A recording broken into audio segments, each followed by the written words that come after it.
कांग्रेस के बाद अब महाराष्ट्र में शिवसेना यूबीटी में एक बड़ी टूट की खबर सामने आ रही है। पार्टी के 6 सांसद अब कोई भी वो वक्त हो सकता है जब लोकसभा स्पीकर ओम बिरला से मुलाकात कर सकते हैं। और इसी को लेकर दिल्ली से लेकर महाराष्ट्र तक राजनीतिक हलचल तेज हो गई है। उद्धव गुट में खलबली मची है। शिवसेना के अलग ग्रुप के लिए लोकसभा स्पीकर को लेटर सौंप दिया गया है। सूत्रों से मिली जानकारी के मुताबिक लेटर ओम बिरला को सौंप दिया गया है। इस बीच संजय राउत ने न सिर्फ बागी सांसदों को 15 करोड़ रुपए के ऑफर का आरोप लगाया, बल्कि प्रेस कॉन्फ्रेंस के दौरान वो इतना ज्यादा बौखला गए कि गाली देने पर उतर आए। 15 करोड़ कल रात को दिया, पैसा पहुंच गया ऐसा मुझे इन्फॉर्मेशन है। और बाद में चार्टर फ्लैट में बैठे, पहले पैसा हाथ में दे दो, वो पैसा लिया है लोगों ने, और बाद में चार्टर फ्लाइट दिया। नांदेड़ से, पुणे से, 3 जगह से चार्टर फ्लाइट छोड़े। उद्धव गुट में बगावत पर कांग्रेस नेता नाना पटोले ने भी निशाना साधा। यह ऑपरेशन टाइगर नहीं, ऑपरेशन गीदड़ है। सत्ता की भूख, उसकी एक मर्यादा होती है। सभी 6 बागी सांसद दिल्ली में मौजूद हैं। मतलब अगले कुछ घंटे महाराष्ट्र की राजनीति में काफी अहम साबित होने वाले हैं। और आइए बुलेटिन में अगली बड़ी खबर वो आपको बताते हैं जिस पर इस वक्त पूरी दुनिया की नजरें बनी हुई हैं। अब से कुछ ही घंटों के बाद फ्रांस में प्रधानमंत्री नरेंद्र मोदी और अमेरिका के राष्ट्रपति डोनाल्ड ट्रंप की एक महा मुलाकात होने जा रही है। इस महत्वपूर्ण बैठक में दोनों के बीच Iran war, Bharat America trade deal, energy security और आर्टिफिशियल इंटेलिजेंस को लेकर बड़ी चर्चा हो सकती है।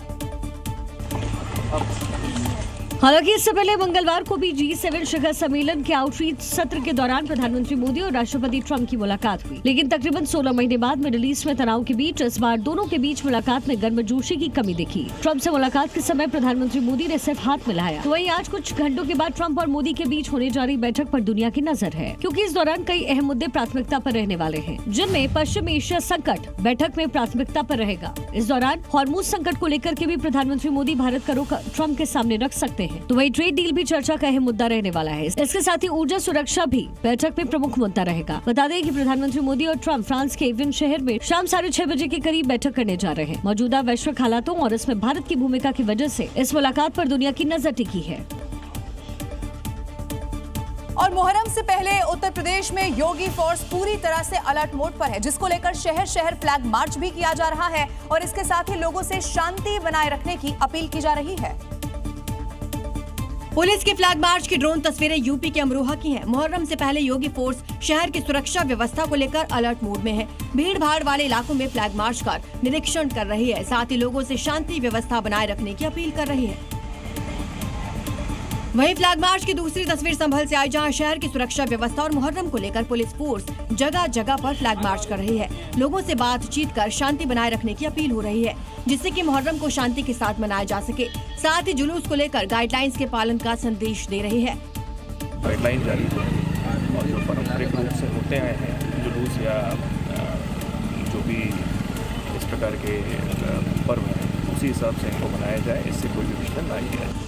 मुहर्रम को लेकर पूरे यूपी में नई गाइडलाइन लागू की गई। निर्देश जारी किया गया कि मुहर्रम के दौरान अस्त्र शस्त्र प्रदर्शन, नई परंपरा और कान फोड़ू डीजे पर रोक रहेगी। साथ ही शांति भंग करने वालों पर कड़ी कार्रवाई होगी। और अब बुलेटिन में अगली बड़ी खबर भी उत्तर प्रदेश से ही सामने आ गई है, जहां मदरसों में अब फर्जीवाड़े वाली जो ये मनमानी है वो चल नहीं पाएगी। उत्तर प्रदेश सरकार ने सभी मदरसों में बायोमेट्रिक सिस्टम लागू करने के आदेश दे दिए हैं, क्योंकि मदरसों में पहले शिक्षक सिर्फ हाजिरी लगाकर चले जाते थे और लंबे समय से इसकी शिकायत मिल रही थी। इसके बाद योगी सरकार ने सख्ती बरती। जो वहाँ मदरसे में घपलेबाजी हो रही, शिकायतें जब मिल रही थी, तो उन शिकायतों के आधार पर ये तय हुआ कि आधार आधारित अटेंडेंस वहाँ लागू किया। तो वो आदेश विभाग से चला गया है। हालांकि इस बार मौलानाओं ने भी सीएम योगी के इस आदेश पर सहमति दिखाई है और योगी सरकार के इस फैसले को मदरसों के हित में बताया। टीचर्स के अटेंडेंस को इंश्योर किया जा सकेगा और वक्त पे क्लासेस स्टार्ट हों, वक्त पे मदरसा ओवर हो, इसके लिए भी लाजमी और ज़रूरी है। एक नया बदलाव ये आया कि बायोमेट्रिक हाजिरी होने लगी। मदरसों में बच्चों की पढ़ाई बहुत अच्छी होने लगी। बता दें कि मदरसों में हाजिरी के फर्जीवाड़े को रोकने के लिए बायोमेट्रिक सिस्टम के तहत शिक्षकों का वेतन हाजिरी से जुड़ेगा। इस नियम को अनुदान वाले मदरसों में लागू किया गया। जरूरी उपकरण लगाने के निर्देश दे दिए गए हैं, जिन्हें अधिकारियों की निगरानी में लगाया जाएगा।